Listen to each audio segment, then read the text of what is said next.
नमस्कार दोस्तों, स्वागत है आपका। आज की हमारी एक प्यारी सी लव स्टोरी है जिसका नाम है मिलन अभी आधा अधूरा है। आइए शुरू करते हैं। सौम्या और हरीश की शादी को अभी 4 महीने ही हुए थे। सौम्या की शादी उसके पापा के स्वास्थ्य की बिगड़ती हालत की वजह से जल्दी जल्दी में कर दी गई। सौम्या ने अभी बस मास्टर्स की पढ़ाई खत्म ही की थी। सौम्या कोई जॉब ढूंढकर ही शादी करना चाहती थी, पर किस्मत को कुछ और ही मंजूर था। मास्टर्स के नतीजे आने से पहले ही सौम्या की शादी हो गई। हरीश भी चाहता था कि उसकी पत्नी कोई कामकाजी महिला हो ताकि दोनों एक दूसरे को और अच्छे से समझ सके। हरीश का मानना था कि जॉब करने वाली लड़की ही बुरा वक्त पड़ने पर साथ निभा सकती है।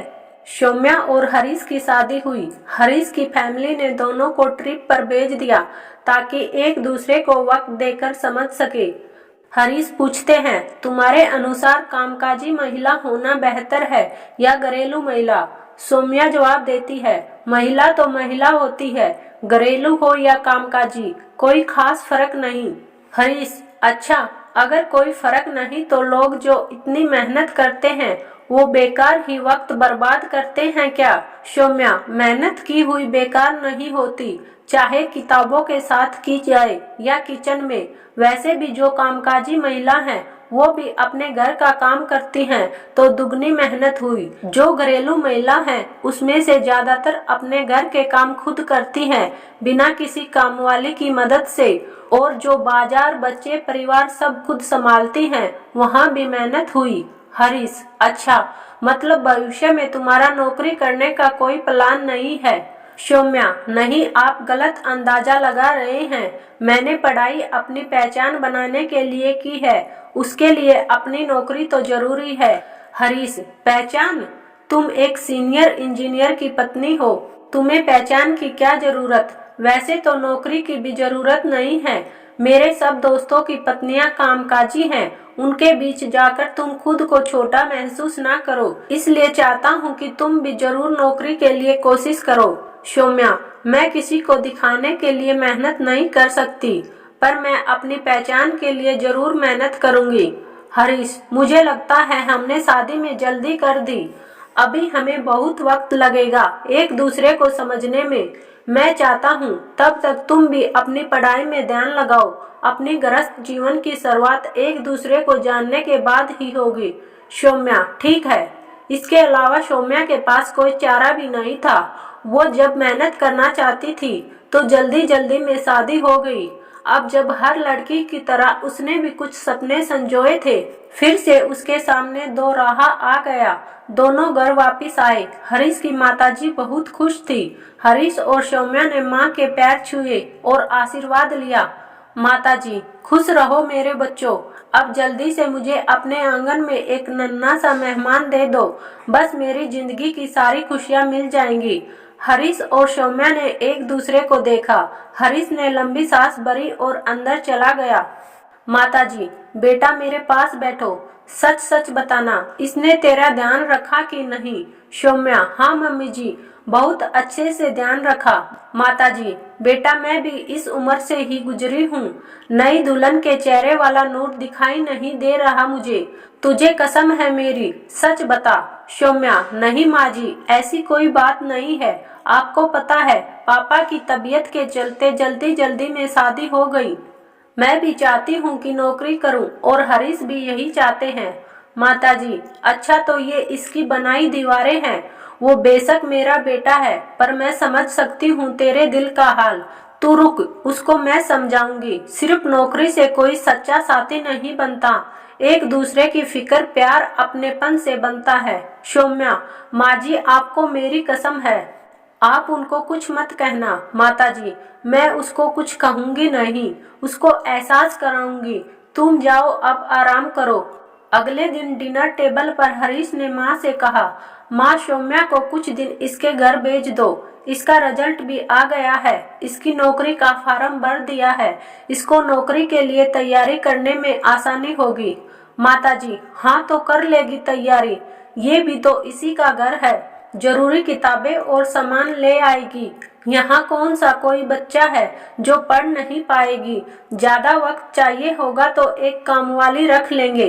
हरीश, नहीं माँ, यहाँ वो डिस्टर्ब रहेगी, घर पर ही पढ़ाई हो पाएगी। माताजी, तुझे किसने कहा वो डिस्टर्ब होगी।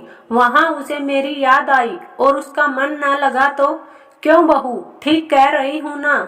सौम्या शर्माती हुई किचन में चले गई। हरीश, माँ वो तो कुछ बोलेगी नहीं, मैं कह रहा हूँ भेज दो तो भेज दो। खाना बीच में छोड़कर रसोई घर की तरफ से गुजरते हुए सौम्या को कहा, सामान पैक कर लेना, शाम को छोड़ आऊंगा।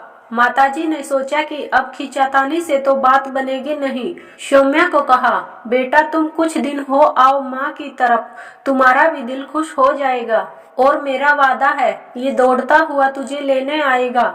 शाम को सौम्या को घर छोड़ते वक्त गाड़ी में हरीश ने सौम्या का हाथ अपने हाथ में लिया और कहा, ये मत सोचना कि मुझे तुमसे कोई प्यार नहीं, बस मैं चाहता हूँ कि तुम बिना ध्यान भटकाए पढ़ाई करो, मैं मिलने आता रहूंगा।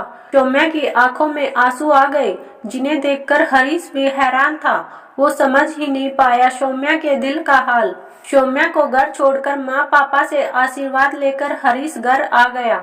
माताजी, बेटा थोड़ी चाय बना दो, तबीयत ठीक सी नहीं लग रही। हरीश, क्या हुआ माँ। माताजी, अरे मन ही नहीं लग रहा बहू के बिना, सारा घर सूना सूना सा लग रहा है। छोड़, तुझे क्या पता चलेगा, तू तो ऑफिस रहेगा, अकेली तो मैं पड़ गई। हरीश, थोड़े दिन की बात है, नौकरी का पेपर है, 3 महीने बाद फिर आ जाएगी। माताजी, जो पेपर पास ना हुआ तो वहीं रखेगा उसे। तूने उससे भी पूछा जाना चाहती थी कि नहीं, पढ़ाई तो वो यहाँ भी कर लेती, वहाँ तो तेरी वजह से गई है। हरीश, ये सब उसने कहा क्या आपसे। माताजी, वो क्यों कहेगी, मैं समझती हूँ सब, तू बस मुझे दवाई दे दे, मैं सो जाऊँ। हरीश ने माँ को चाय पिलाई और दवाई दी। अपने कमरे में गया तो सौम्या का मुरझाया हुआ चेहरा अचानक आंखों के सामने आ गया। कमरे का सूनापन उसको आज अजीब सा लग रहा था, पर उसकी हिम्मत नहीं हो रही थी कि सौम्या के सामने ये सब बता पाए। यूं ही दिन बीतते रहे। माँ की तबीयत अचानक बिगड़ी और उस दिन घर में नाश्ता नहीं बना। जल्दी जल्दी में वो ऑफिस यूं ही चला गया। वहाँ लंच टाइम में दोस्तों ने चुटकी लेते हुए कहा, अरे नए नवेले दूल्हे साहब, आज भाभी जी ने टिफिन नहीं दिया क्या।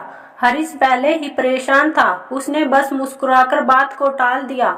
माँ की तबीयत सही नहीं थी। माँ ने फोन किया, सौम्या बेटा, मेरी तबीयत खराब है और बिल्कुल अकेली पड़ गई तेरे बिना, कब तुझे लेकर आएगा ये, मुझे तो कुछ समझ ही नहीं आ रहा। सौम्या, माँ जी आप अपना ध्यान रखें, मैं आ जाऊंगी। माताजी ने हरीश को भी फोन किया, बेटा मेरी तबीयत ठीक नहीं है, आते वक्त सौम्या को ले आना, करवा चौथ भी आने वाला है, ये उसका पहला त्योहार है शादी के बाद, बिना बहू कैसा त्योहार।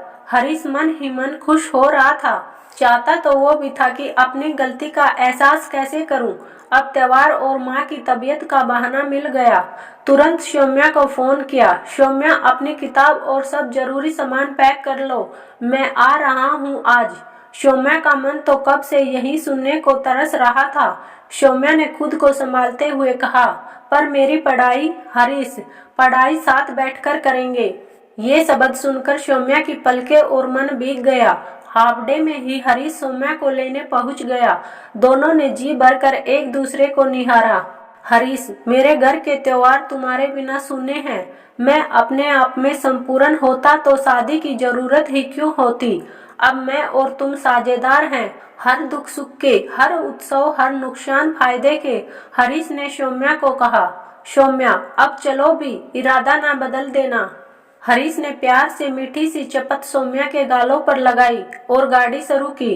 घर पहुंचते ही सास बहू एक दूसरे से गले मिलकर खूब रोई। माताजी, वाह, आज मेरा घर फिर से रोशन हो गया, त्योहार की रोशनी आ गई। सौम्या, माँ जी आपने अपना बिल्कुल ध्यान नहीं रखा, अब बस आराम करो आप। माताजी, बेटा तू आ गई तो अब मैं बिल्कुल सही हो जाऊंगी। त्योहार तो एक बहाना था मेरी बहू को घर बुलाने का। जाओ दोनों आराम करो। हरीश भी तब तक कमरे में सामान रखने जा चुका था। सौम्या कमरे में गई तो हैरान थी। जो चीजें जहां रख कर गई थी वो सब यूं ही वहां रखी थी। हरीश ने सौम्या को देखा और उसे गले से लगाया। दोनों खो गए। त्योहारों के बहाने मिले इस खुशी के सागर में मिलन जो अधूरा था अब वो त्योहारों ने पूरा करवा ही दिया। त्योहार तो दुश्मन को भी करीब ला देते हैं। फिर सौम्या और हरीश तो एक जान ही थे। थैंक यू दोस्तों। अगर कहानी पसंद आई हो तो वीडियो को लाइक और चैनल को सब्सक्राइब जरूर करना। मिलते हैं फिर किसी और कहानी के साथ। तब तक bye and take care. Thank you.